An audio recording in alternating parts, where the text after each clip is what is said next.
E toi folofa ma fatalo fatu tato ai ngia fiafi lua suma minute te ele tula lima o le whawawina ni o tato pokalame Manai o le Manava o Galuega tali tula ono o tato taulanga fiafi ia e wha tulima atu tato ainga lungo penga te whailangi soisunga i whawhiangainga mo lato whaitua o auna le tua i so se whata whaitaulanga o tua asina sina o si o tātou wa tunu pape foi ia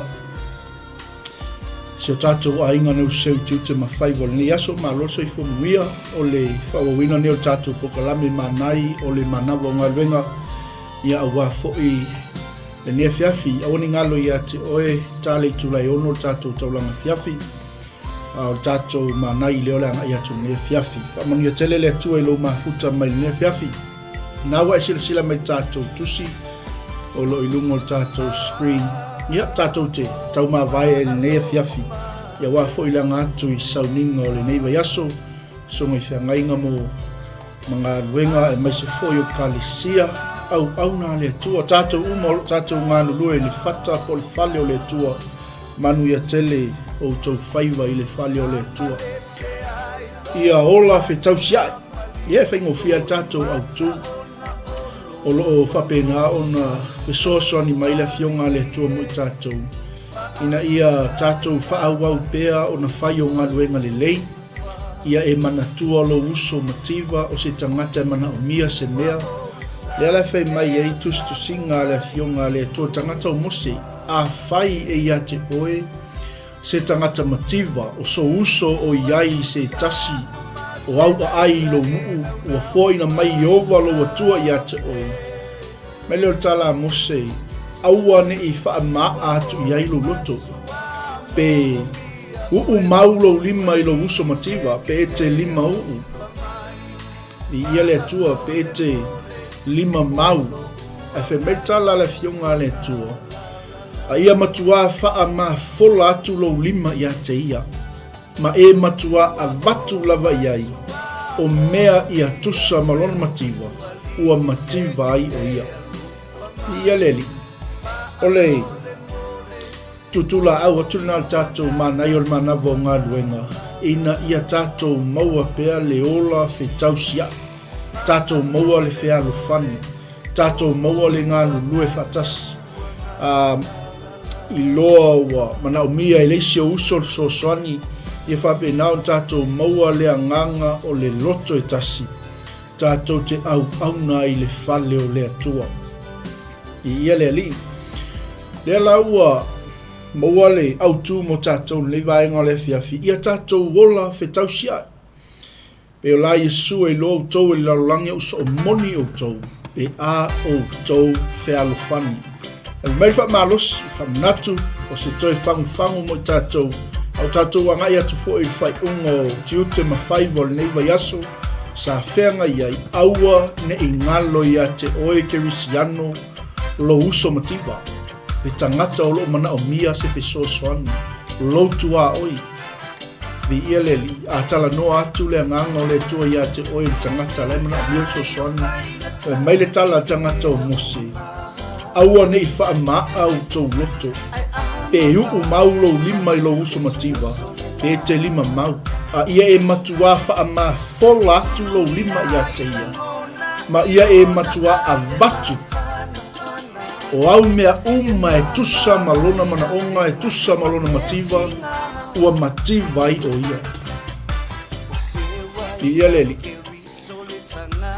Mele fionga le tua ia sili o na leo ino o tātou loto.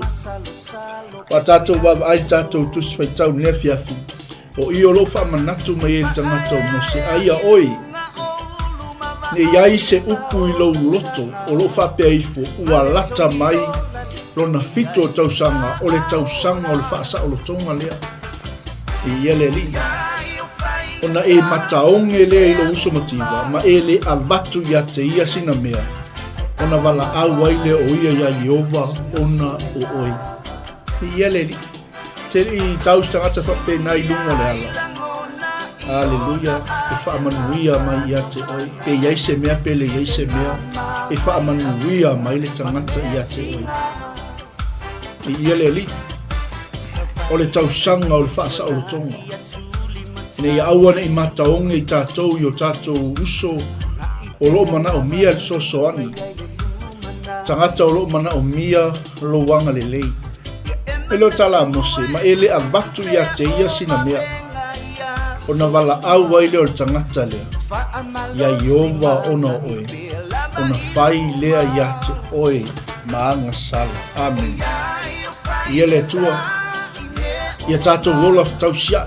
O ame tutupu tātou savalinga ma le soifuanga o tātou iai.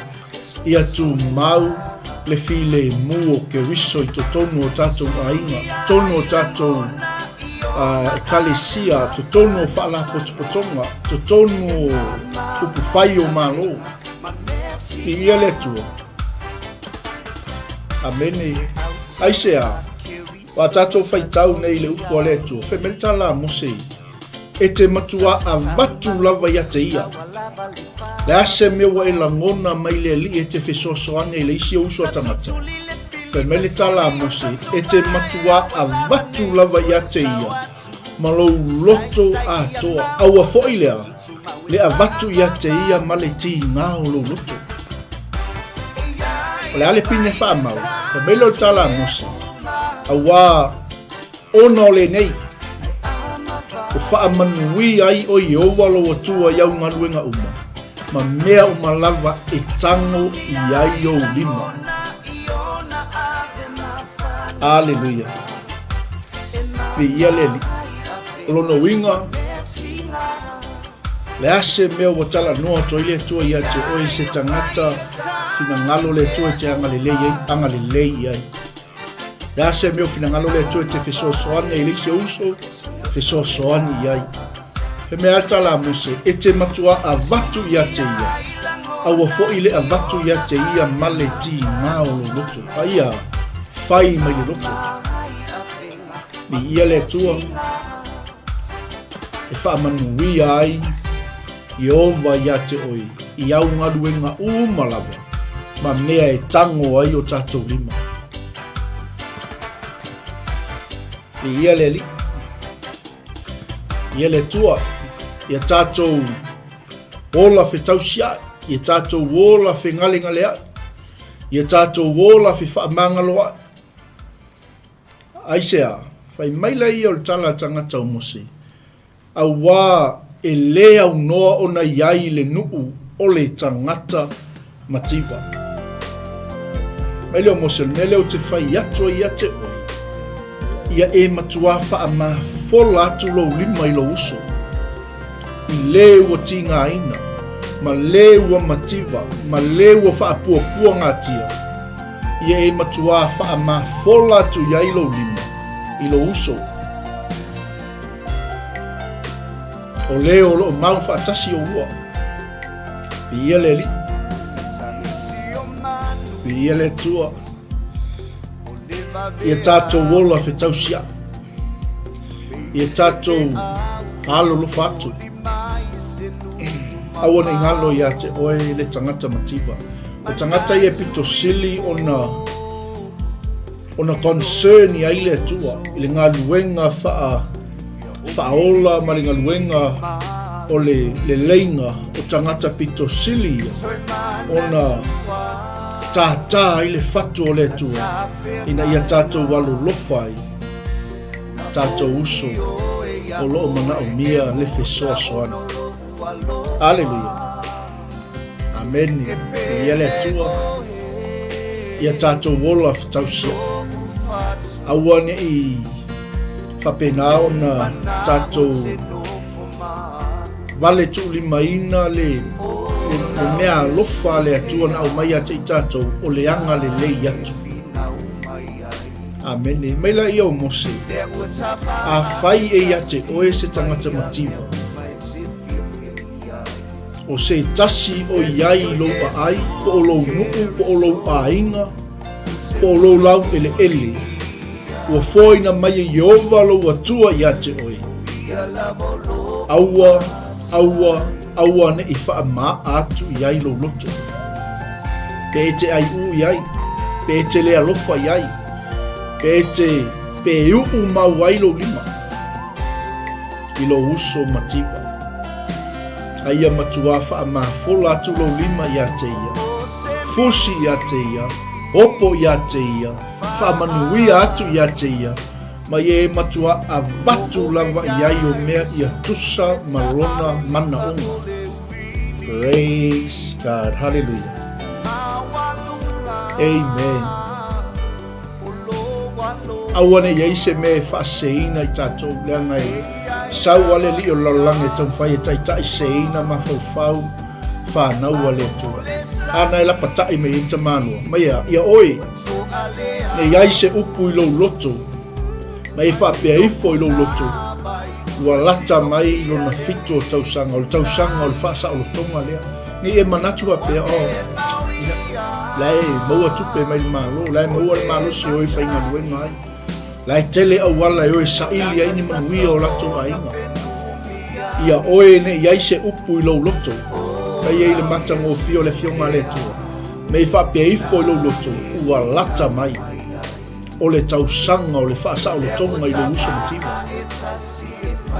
Mai lai le tauni, ina ue manatu whapea, whai mai lai o le fionga le tua, e te manatu loa whaapitu, ma e lea lofa i lo uso matima, ona e mataonge ai lea i o waso. I ia le tua, ma e lea vatu ia te ia sina mea, ona wala au ai lea o ia ia Jehova ona o oi. Hallelujah. Praise the Lord. Ona whai lea ia te oi manga sala o le mea lea. Lea ngai le maua sou tofi le mu pia whapea. Me le fionga le tua e te ilole me le whaia o le yanga sala. Mai le wha malosi me le whala i au tangata o mose. Aia e matua a vatu lava ia te ia. Aua foi le a vatu ia te ia ma le ti ngā o lolotu.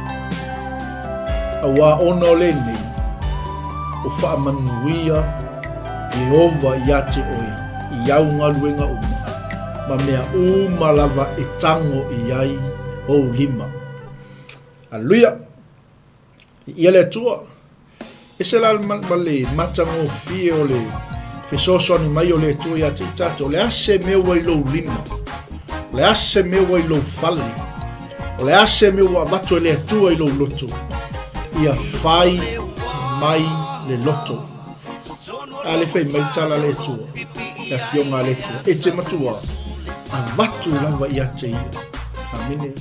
E te langona la le manuia o lo ainga, manuia o lo loto, manuia lau whanau, manuia o ngā luenga uma, manuia le me tango i au lima, manuia le me palu i au whalaua, manuia le me savali i au vai, manuia le me e vaai ai o tātou mata.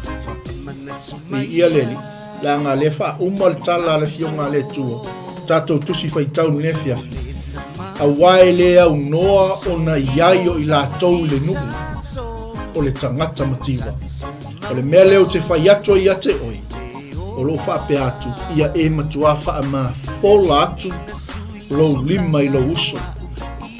I le ua tinga ina, i le ua puapua ngā tia, i le ua mana o mia le fesoso ane, i le ua iai lo nuu po loa ai.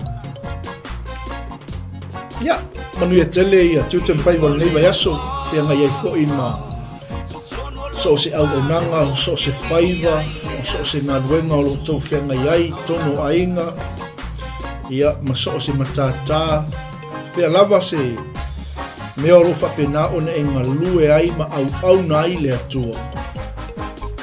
Matua whai male loto. Amen. E finangalo le atua i nei a tātou walo lo fatu, e wha manuia le li ipe a tātou tausi atu. Io tātou uso mātitima. Ia fua i atu ma le loto a toa mo isi tangata. Mai leo le vaenga muli muli. E ufi mea uma. I lea lofa o lea toa. Amene. Te vai leo ilo uso matima, e te vai ilo uso mo tinga ina. E te vai ilo uso mana o mia so sonia, e puna wha nau lea lofa ilo loto. e te whai ai se mea le lei mō lātou. Mene, ia tātou hola ke tausia. Aua nei whaapito tātou walolofa. Tau o lo ainga, tau o tangata i te masani ai, tau o tangata o lo le leia o tau so tanga. Ia tātou hola ke tausia. Ma ia tātou walolofa ina ia tātou uso mātitiva. Mai lātou uma o lo mana o mia le ke soasoani. Amene, wai lea unoa o na iai le nuku o tangata motiva. O le mea leo te whai atu ai te oi o lo whape atu, ia e matua wha ma fola atu lo lima i lo uso. I leo o tinga ina, ma leo o mativa e ia te oi lo nuku. Amene. Wha manuia le tua sa mo le atu nupele. E whianga iei foi e maise o le angatu i sauninga pa ia o le malo le tua i so se whata whai taulanga, so se tapenanga, whaaleanganga, e maise foi lato o lo whapena una launga ina le upo le tua, fola ina le upo le tua, ao ina le upo le tua. Ia manuia tele sa ilingo le neiva yaso, iei leanga le leio le tua, whainga malolonga, le mapu mai foi i 𝚗𝚑𝚑𝚡𝚑 le neiva yaso. Ia anga le lei le atua ia te oe malo ainga. Ia o tātou Manai nao Manava o Galuega. Whasoa atua isi o tātou ainga. Ia wāl tātou tau mawai ai. Ia wāl tātou pokalame mulmuli neo nei fo i vai aso. Ia tātou toe whilai fo i lisa tātou Manai o le Manava o Galuega le aso. Fua las fo asau nei. Tala soi fua. Le soi fua ma le ola mai le li. Tau le tūlai ono tātou taulanga whiawhi tapena ina e le sunga whawhia ngainga ia whiu a mas foi o tātou porkalame mai Samoa sunga whia ngainga ia Warren ia toi pau i o tātou porkalame o lopto e nea whiawhi a ia iaileanga le lei o le tua ia te oi wha manu ia tele le tua nea whiawhi aftai atu tātou ainga i lungo penga te whailangi alofa tele atu le uso ia Rose of Sharon Fata le vavi whakataitele mahuta mai whamuia le tua Stanley Sula whakataitele whamanuia le tua le mahuta mai nea whiawhi tai whasu whakatai whamuia le tua whatalo whatua ia tuala Leo Brown ma lorso i whamuia alofa tele atu le sunga toina ia le tino o malo whampulu whamanuia fo i le tua le whenga iai ia mauti ute le nei fo i waiaso Ma eli sala fui whaftaitele le mahuta mai liva ainga o le whiawhi. Ia, whatalo whatua i soto whine ia naia mahuta mai tāwhuna Amerika Samoa. Ia, manuia fo i le weekend, ma le ngātu i sa patipa i o le li. Sulu tia se leni whaftaitele le mahuta mai liva ainga o le whiawhi. Te rina vaonga, whamanuia le tua. Ruta e Melina Falisfulu, whamanuia tele le tua le liva ainga o le whiawhi.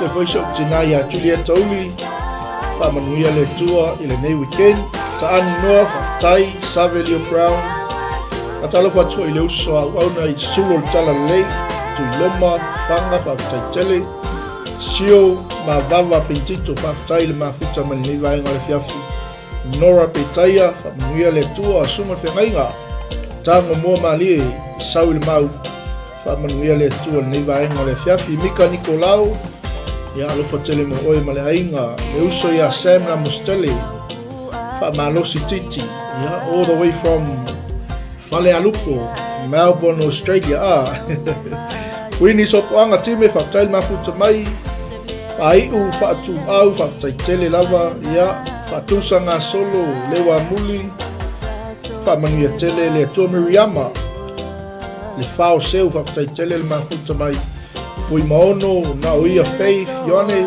whamanuia tele le atua niva ainga o le whiawhi e seta lele Shane Saenga Pauni Amatanga pia foi le usa ona ia sunia mapusua el tautalangia sinei ana whaftaitele ia whape foi le usa ona ia el tiana tamosa whaftaitele mafuta man leiva ainga o le whiawhi Whaitofini a matau aina Tilali Toma se walunga o noi po lani sami whaftaitele mafuta man leiva ainga o le whiawhi bonga langa ali susta Risunga whawhengainga ia matanua nai Loka Fraser whakataitele tuala Paulo whaftaitele mafuta mai. Ia whapea foi sinua nua tolu iando whaftaitele tina ia oli ti potongi whaamanuia lea tua le fiafi. Sata e lea tongi whaftaitele Ioapo la mauta 𝚟𝚑𝚍𝚎𝚘𝚡 whaftaitele mafuta mai. Steve Lainga Sami Fua Toitu whaftai whianga I kepu malo se whamuia. Whaamanuia lea tua sio tato ainga lewainga o le fiafi. Mulipola Whaalili, Junior Sefo, Louis Pa Los Towers. Whaamanuia lea tua le mafuta mai. E mamea Iva fia mei whaftaitele le mafuta mai. Ia whapea foi le suma whengainga ia fiu. Tapenainga tato taulanga fiafi. Suma whengainga ia Amosa Kena whaftaitele Lorraine Wayne malo se whamuia. Meili Lauvao whaftaitele Louis Fido. Suma toina ia Freddie Gray whaftaitele le mafuta mai. Namuna ulu ke le mete pali. Whaamanuia tele le tua tau whau masunu. Whapea foi sunga le whaithau ia Tavita Manu. Fia Peleti. Alais. Elsie Fineaso whaftaitele. Whaasoa mawhale upolu mi ngau whaftaitele le mafuta mai nei vaenga o le fiafi. Ia tau Brighton. Ia so tofini ia Malia Losa. Antasi Kuresa. Mona Nicolau Lofpo. Tufanua. Foa whaftaitele whamungia le tua. Ia whape foi te pola nuu Pati Sefo. Nā foi toa a Filei Wilson whaftaitele le mafuta mai. Jas Tufunga. Sa moi sifo sami whamungia le tua e toi mele ainga. Ai malo tino Pati whaftaitele. Sio whaftaitele. Lai wa whaftai mata fe ese ai sifou. Ia malo so whamuia whape foi. Ai a seve na seri tupuola. Onge tele apulu lepa unasa fia mate whatua whaftaitele mafuta mai whamunui foi le tō nei vaenga o le fiapi. Berenice tō manongi whaftaitele mafuta mai. Ia whape foi le au nā le tua ia Ioka Mika Iono whaftai mafuta mai lo sunga. Victor Misi toa whaftaitele lava ia maniso le tato ainga o le maua tuvai le lani na utu lolo. Whamanuia le tua le fiafi. Fia wai a ping Sisto Tafunai. Tapelu na otala. Ia au io I lato le ua maua tuvai nektai au keiti tia moi meidi Maswara tasi natu. Whaamanuia tele le tua. Mai ati au nei lauto auna Pastor Mike Greta whaamanuia tele le tua nei weekend tale tulai ono tatou taulanga fiafi e iai leanga le leo le tua ia te oimlo ainga maise o le whai unga o tiute ma whaiwa o le nei whaiwa yasu soi fua mai amanuia.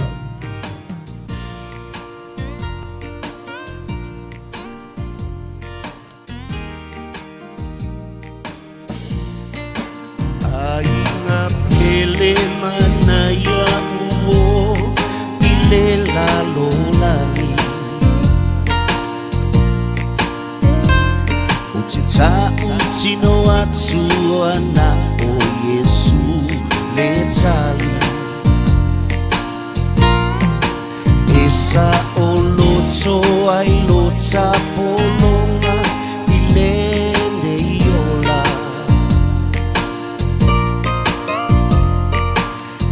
Te maofa ile lasi olona alofa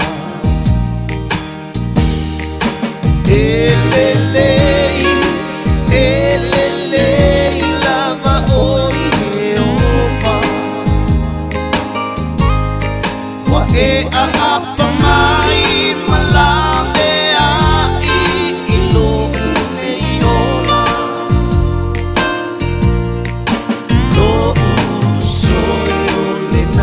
Feau o te pia tau atu Elelei lava Jehova o te moli mau atu Elelei lava Jehova o te moli mau atu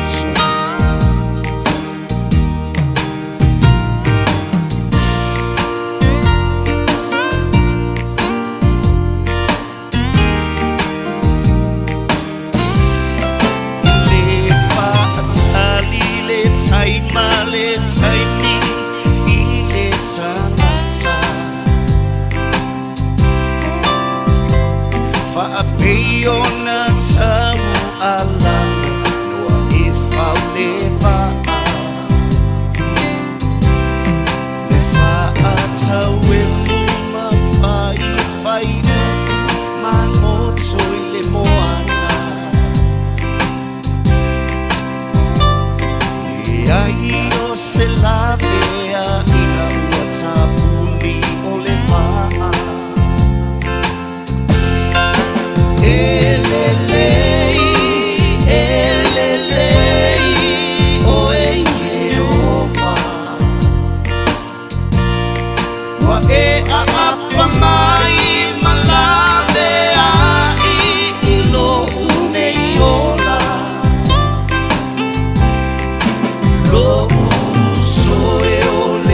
le wheau o te 𝚗𝚘𝚎𝚅𝗚𝗏𝗔𝗜𝗒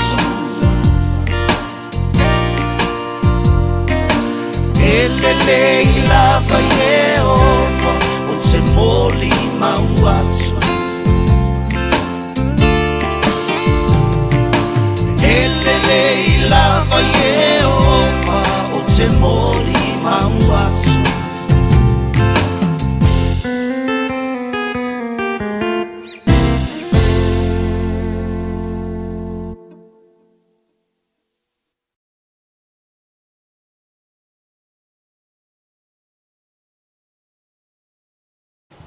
Hey sis, where are you going?